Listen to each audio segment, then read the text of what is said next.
말씀으로 시작하는 축복의 하루, 오늘은 7월 11일 토요일입니다.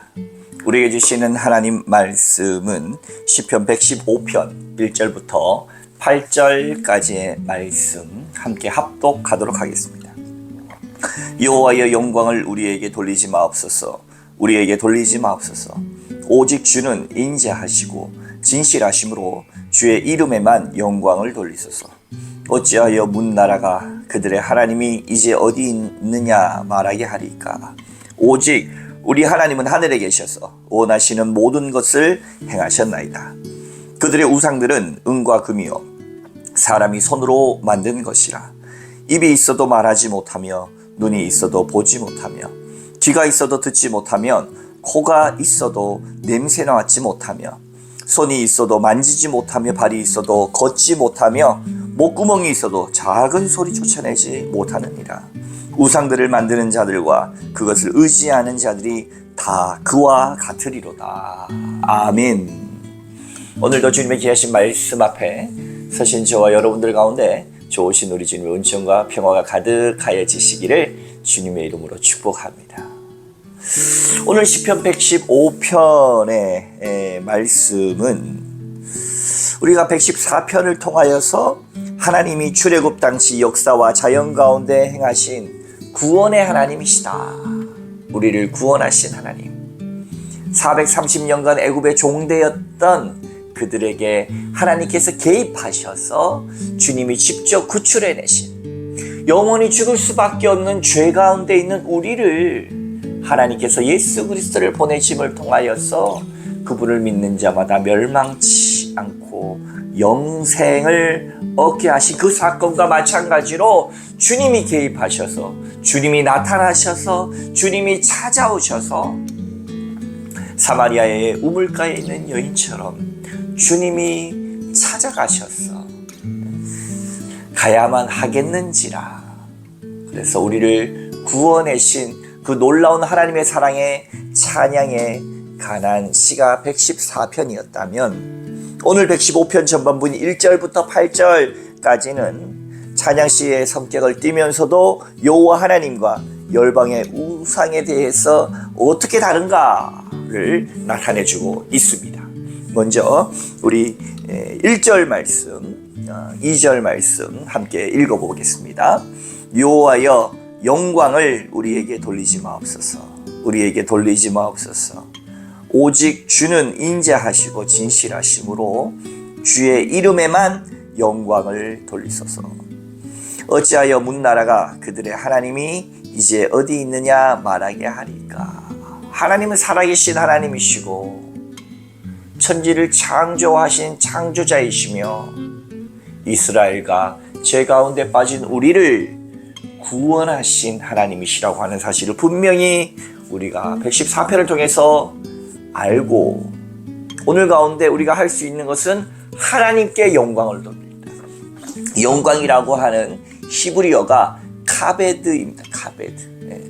카베드에서 어원에서 나온 카바드가 영광인데, 이 카바드 영광이라고 하는 말에 어원이 카베드, 무겁다라고 하는 뜻입니다. 정말로 가치 있는 것은 무겁게 여기죠. 우리가 어떤 일에 대해서 중하게 여긴다 할 때는 그것이 중요하다 이렇게 표현하듯이, 그것을 어원으로 해서 하나님의 영광, 그러면 카베드, 무겁다에서 영광이 나왔습니다. 얼마 전 수요 성령 기도회에서 엘리 대제사장의 가문, 엘리 대사장의 가문은 완전히 몰락하게 되죠. 40년 가까이 이스라엘의 선지자로 사사로 역할을 했던 엘리와 그의 아들 유명한 홈리와 비느하스의 이 제사장 가문은 완전히 몰락했으며, 하나님의 말씀이 희귀하고 이상이 나타나지 않는 그때를 지나 이 사무엘이라고 하는 등불을 통하여서 하나님이 역사하기 시작하시죠. 그때 우리가 하나님의 영광이 말이죠, 이 카바드 영광이 무겁다라고 하는 것에서 나왔는데, 우리의 삶 가운데 하나님의 영광이 드러나고 하나님 앞에 영광이 돌려지고 하나님 앞에서 우리가 하나님을 온전히 섬기는 사무엘과 같은 그런 존재가 되어지지 못하면, 하나님 앞에 정직한 자, 진실한 자, 하나님이 함께하는 자가 되어지지 못하면, 하나님의 그 영광이 우리 가운데 함께 있지 않으면, 우리가 그 가운데 있지 않으면 어떻게 되느냐? 엘리 제사장의 가문처럼 비대해진다. 엘리가 어떻게 죽었습니까? 홈리와 비느하스가 하나님이 함께하지 않은 언약궤를 가지고 나가서 전쟁터에서 죽게 되고, 그 소식을 전해 들은 엘리는 몸이 비대하여 의자가 뒤로 젖혀져 목이 부러져 죽었더라라고 하는 이 엘리 대제사장과 홈리와 비느하스 제사장, 이 혈통을 이은 그 가문이 완전히 몰락하게 되는 원인을 비대하여라고 원인 중에 하나를 이야기합니다. 사랑하는 여러분, 우리가 하나님 가운데 거하지 못하고 하나님과 함께 하지 못하면 우리의 인생이 비대해지기 시작하면, 우리의 교만이 비대해지고 우리의 자만이 비대해지고 나의 권리가 비대해지고 당연한 것으로 여겨지면서 내 모든 것이 비대해지기 시작하면, 이 엘리 제사장과 같이, 엘리도 그렇게 될 줄 알았겠습니까? 적절하게, 적당하게, 모두 다 그렇게 라고 하는 안일함에 빠진 나머지 그렇게 되어버린 것이죠. 결국엔 비참한 최후를 맞게 되었습니다. 우리가 하나님의 영광을 구하지 않으면, 하나님이 함께하지 않으면 아무짝에 쓸모없는 모든 언약궤와 아무짝에 쓸모없는 모든 종교적 형식이 되어버립니다.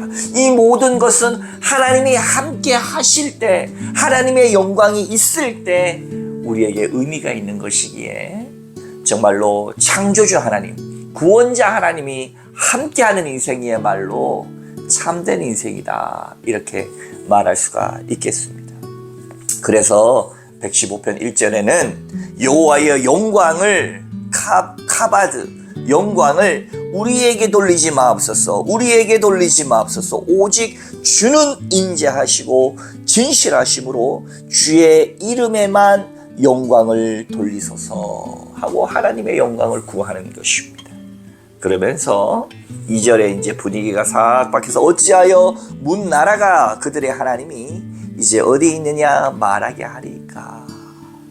살아계신 우리의 온 우주적 공동체의 하나님 계시는데 열방들이 말이에요, 그것을 알지 못한 채 뭐라고 이야기합니까? 3절 이하, 오직 우리 하나님은 하늘에 계셔서 원하시는 모든 것을 행하셨나이다 하는데, 4절, 그들의 우상들은 은과 금이요 사람의 손으로 만든 것이다 라고 이야기합니다. 그러면서 입이 있어도 말하지 못하고, 눈이 있어도 보지 못하고, 귀가 있어도 듣지 못하고, 코가 있어도 냄새 맡지 못하고, 손이 있어도 만지지 못하고, 발이 있어도 걷지 못하고, 목구멍이 있어도 작은 소리조차, 하가라고 하는 웅얼웅얼거리는 소리조차도 내지 못하느니라 하면서 마지막 8절, 우상들을 만드는 자들과 그것을 의지하는 자들이 다 그와 같으리로다.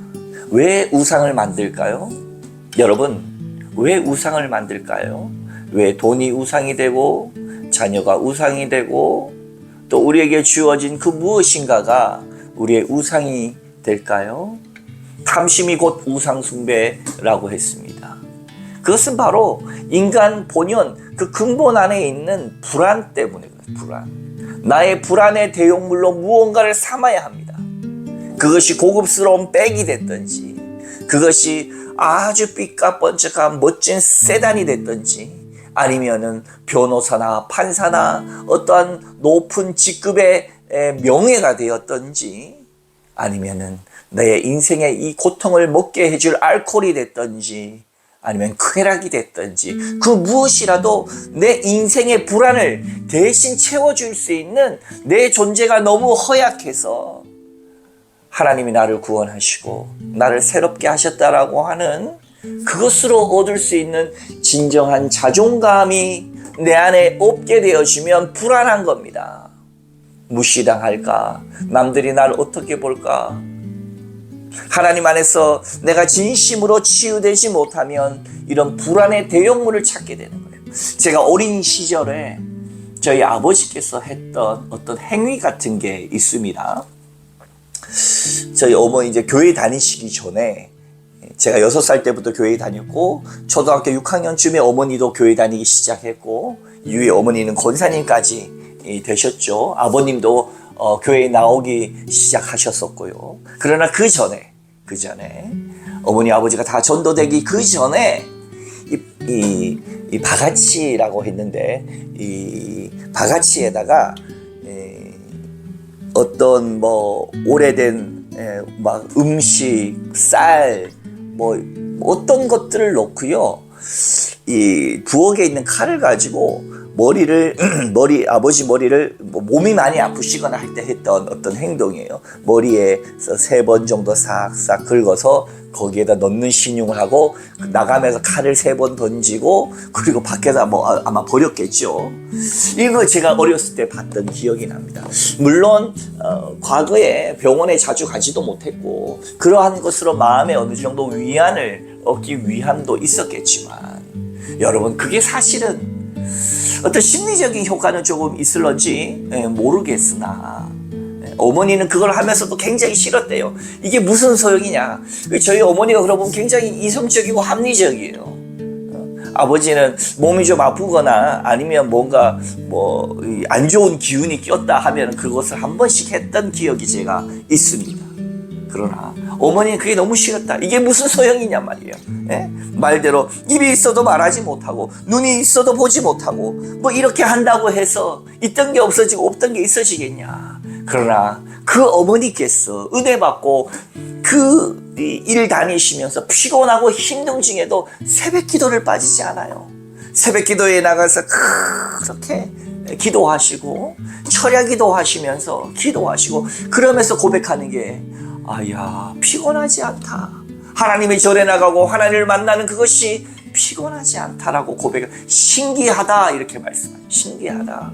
하나님의 말씀이 달고 신앙생활하는 것이 기쁨이 있고 그리고 내 삶의 활력이 되고 정말로 이러한 우상들은 전혀 우리에게 그런 약간의 심리적인 안정감을 주는 듯하면서 결국은 돈을 가져가고 물질을 가져가고 사람을 현혹하고 그들의 종 삼는다면 하나님을 믿는 자 우리 오늘 읽진 않았지만 9절 이하에 보면 이스라엘아 여호와를 의지하라 하나님을 의지하고 하나님을 찾는 자에게는 이러한 전혀 후유증이 없는 알코올도 후유증이 있고 내 자존감이 낮은 상태에서 많은 소비의 욕구, 쇼핑 중독 이런 것들도 결국은 후유증이 있지만은 하나님을 의지하여 치료받고 하나님을 의지하여 새롭게 된 인생은 전혀 후유증이 없는 창조자 하나님 나를 만드신 누구보다 나를 가장 잘 아신 그 하나님으로 말미암아 완벽하게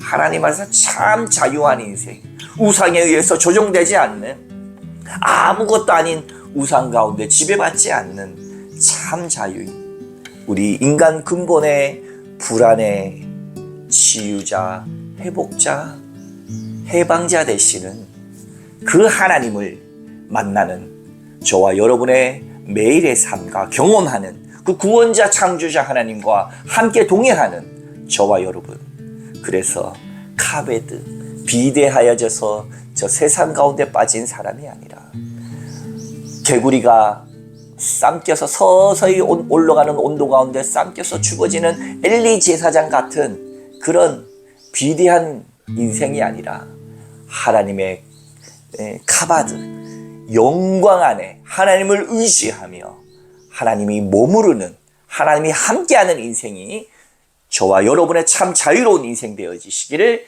주님의 이름으로 축원합니다. 함께 기도하겠습니다.